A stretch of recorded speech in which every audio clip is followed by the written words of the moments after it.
Assalamualaikum warahmatullahi wabarakatuh.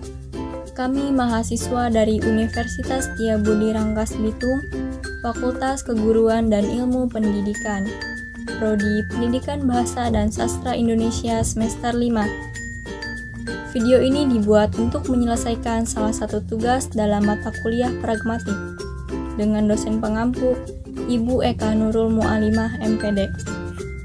Kami dari kelompok 1 terdiri dari 3 anggota yang masing-masing bekerja sama memenuhi tugas dengan judul materi pra-anggapan. Sebelum kami masuk ke pembahasan lebih lanjut, izinkan kami memperkenalkan diri terlebih dahulu. Yang pertama ada saya sendiri atas nama Najwa Salsabila, yang kedua ada Rastina, dan yang terakhir Mulyani. Baiklah, kami dari kelompok 1 akan mempresentasikan materi dengan judul pra-anggapan. Pengertian pra-anggapan. Pra-anggapan atau presuposisi adalah pengetahuan bersama yang dimiliki oleh penutur dan lawan tutur yang melatar belakangi suatu tindak tutur. Adapun pra-anggapan menurut beberapa para ahli. Yang pertama menurut Stalnaker dalam Brown dan Newell tahun 1996. Pra-anggapan adalah apa yang digunakan penutur sebagai dasar bersama bagi para peserta percakapan. Presuposisi adalah anggapan dasar atau penyimpulan dasar mengenai konteks dan situasi berbahasa yang ditentukan batas-batasnya berdasarkan pengetahuan kita tentang dunia.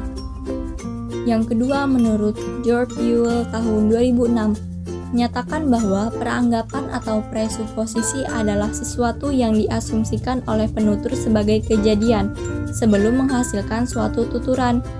Yang memiliki presuposisi adalah penutur, bukan kalimat.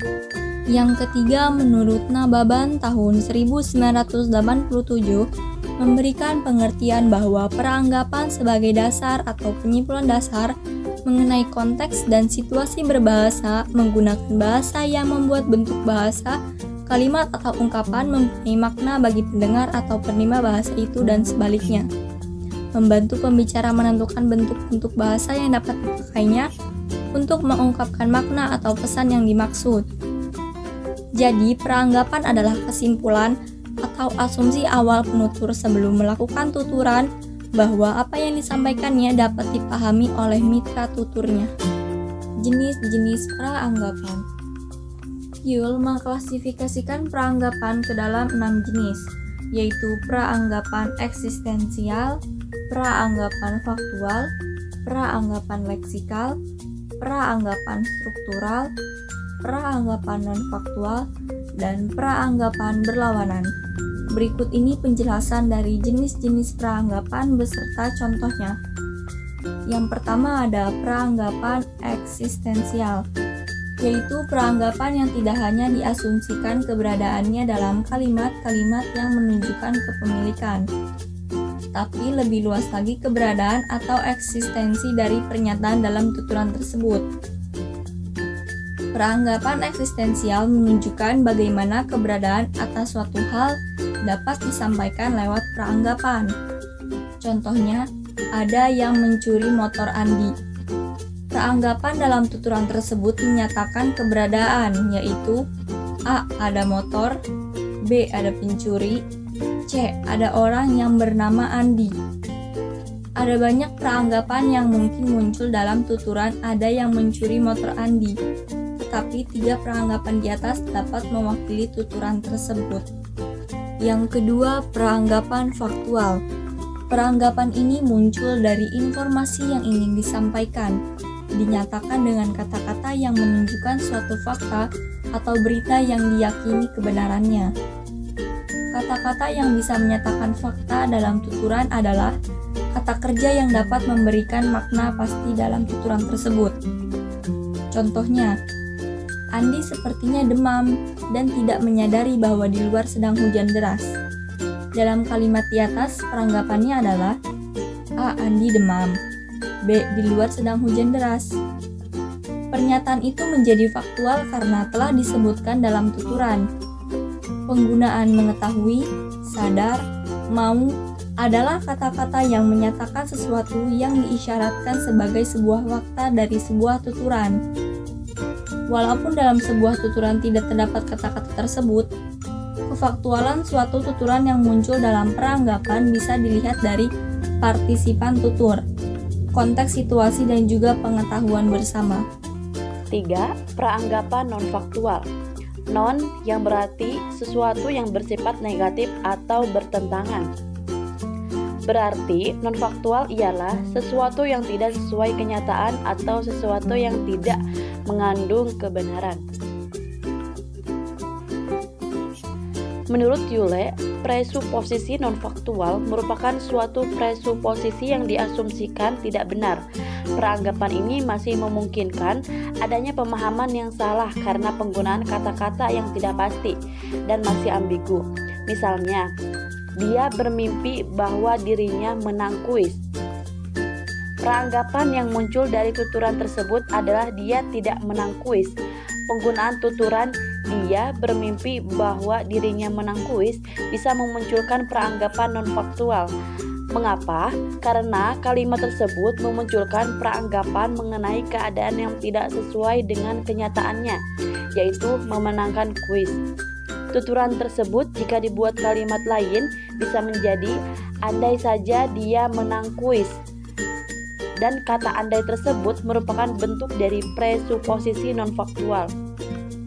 Selain itu, peranggapan non-faktual bisa diasumsikan melalui tuturan yang kebenarannya masih diragukan dengan fakta yang disampaikan. Selanjutnya, peranggapan leksikal. Makna leksikal merupakan makna dasar sebuah kata yang sesuai dengan kamus. Makna dasar ini melekat pada kata dasar sebuah kata. Menurut Yule menjelaskan, pada umumnya di dalam presuposisi leksikal, pemakaian suatu bentuk dengan makna yang dinyatakan secara konvensional ditafsirkan dengan presuposisi bahwa suatu makna lain yang tidak dinyatakan atau dipahami. Peranggapan ini merupakan peranggapan yang didapat melalui tuturan yang diinterpretasikan melalui penegasan dalam tuturan. Bedanya dengan presuposisi faktual, tuturan yang merupakan presuposisi leksikal dinyatakan dengan cara tersirat, sehingga penegasan atas peranggapan tuturan tersebut bisa didapat setelah pernyataan dari tuturan tersebut. Misalnya, Pak Sugeng berhenti kerja. Peranggapan dari tuturan di atas adalah dulunya Pak Sugeng pernah bekerja. Peranggapan tersebut muncul dengan adanya penggunaan kata berhenti. Dari tuturan Pak Sugeng berhenti kerja, yang menyatakan bahwa dulu Pak Sugeng pernah kerja, namun sekarang sudah tidak lagi. Yang kelima yaitu peranggapan struktural. Presuposisi struktural merupakan struktur kalimat tertentu yang telah dianalisis sebagai presuposisi secara tetap dan konvensional bahwa bagian struktur itu sudah diasumsikan kebenarannya. Menurut Yule, peranggapan struktural merupakan peranggapan yang dinyatakan melalui tuturan yang strukturnya jelas dan langsung dipahami tanpa melihat kata-kata yang digunakan. Contohnya, silakan mencoba produk kecantikan tersebut. Tuturan di atas menunjukkan peranggapan, yaitu ada produk kecantikan. Peranggapan yang menyatakan produk kecantikan sebagai objek yang dibicarakan dapat dipahami oleh penutur melalui struktur kalimat bertanda seru di akhir tuturan yang menyatakan ajakan. Selain itu terdapat makna mengapa. Dalam tuturan silakan mencoba produk kecantikan yang bisa saja mengandung makna bahwa jika mencoba produk kecantikan tersebut, kulit akan menjadi cantik, putih, dan lain sebagainya. Yang keenam yaitu ada peranggapan konterfaktual. Presuposisi konterfaktual adalah peranggapan yang menghasilkan pemahaman yang berkebalikan dari pernyataan atau kontradiktif. Contoh kalimatnya, andaikan aku kaya, pasti akan membelikan rumah yang besar.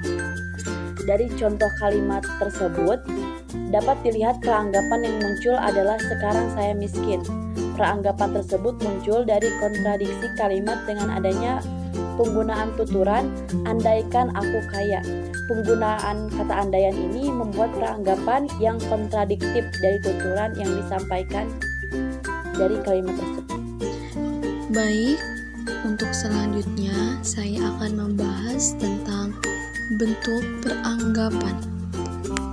Peranggapan terdiri dari dua bentuk, yaitu peranggapan semantik. Apa sih peranggapan semantik? Peranggapan semantik adalah peranggapan yang dapat ditarik dari pernyataan atau kalimat melalui leksikon atau kosakatanya. Contoh dialog berikut ini. Bu Rusi tidak jadi berangkat kuliah. Anak bungsunya demam. Dari kata-kata yang ada dalam pernyataan itu dapat ditarik peranggapan sebagai berikut. A. Bu Lucy seharusnya berangkat kuliah. B. Bu Lucy mempunyai beberapa anak. Lanjut yang kedua, peranggapan pragmatik. Apa sih peranggapan pragmatik? Peranggapan pragmatik adalah anggapan yang ditarik berdasarkan konteks suatu kalimat atau pernyataan itu diucapkan. Konteks di sini dapat berupa situasi, pembicara, lokasi, dan lain-lain. Contohnya seperti dialog berikut ini. Harganya murah sekali. Sebagai jawaban pertanyaan beberapa harganya. Peranggapan tak dapat kita berikan kalau konteksnya tidak kita ketahui, karena mungkin kata murah itu berarti mahal sekali. Peranggapan adalah sesuatu yang dijadikan oleh pembicara sebagai dasar pembicaraan. Cukup sekian yang dapat kelompok kami sampaikan. Kurang lebihnya mohon dimaafkan. Terima kasih. Wassalamualaikum warahmatullahi wabarakatuh.